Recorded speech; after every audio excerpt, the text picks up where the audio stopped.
টলিউডের প্রথম সারির অভিনেত্রী শ্রাবন্তী চ্যাটার্জি ৯০ দশকে তার বড় পর্দায় অভিষেক হয়েছিল।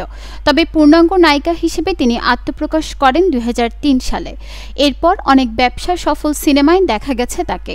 সৌন্দর্য আর অভিনয় গুণে নিজেকে জনপ্রিয়তার শীর্ষে পৌঁছাতে সক্ষম হন তিনি।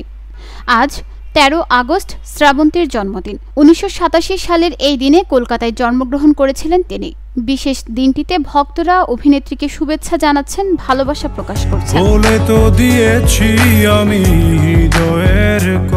মায়ার বাঁধন চলচ্চিত্রের মধ্য দিয়ে ১৯৯৭ সালে চলচ্চিত্র যাত্রা শুরু করেন শ্রাবন্তী। ২০০৩ সালে চ্যাম্পিয়ন চলচ্চিত্রে অভিনয় করে নজর কাড়েন তিনি।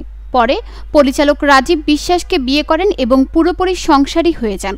২০০৮ সালে আবারও ভালোবাসা ভালোবাসা ছবিতে অভিনয়ের মাধ্যমে টলিউডে ফেরেন।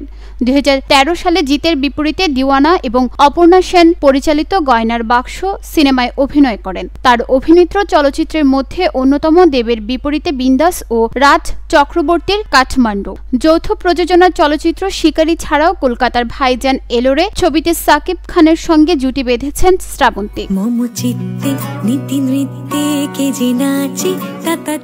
বাংলাদেশের একক প্রযোজনার চলচ্চিত্র যদি একদিনে সঙ্গীত শিল্পী অভিনেতা তাহসানের বিপরীতে অভিনয় করেন।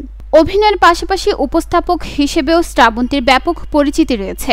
কলকাতার জনপ্রিয় টিভি চ্যানেল জি বাংলার সোনার সংসার অ্যাওয়ার্ড ২০১৯ অনুষ্ঠানটি উপস্থাপনা করে প্রশংসিত হন। এছাড়া স্টার জলসার সুপারস্টার পরিবার অনুষ্ঠানটি সঞ্চালন করেন তিনি। জি বাংলার বাংলা ডান্স জুনিয়র ও স্টার জলসার ডান্স জুনিয়র শো দুটির বিচারকের দায়িত্ব পালন করেন তিনি। নিউজ ডেস্ক, চট্টগ্রাম সময়।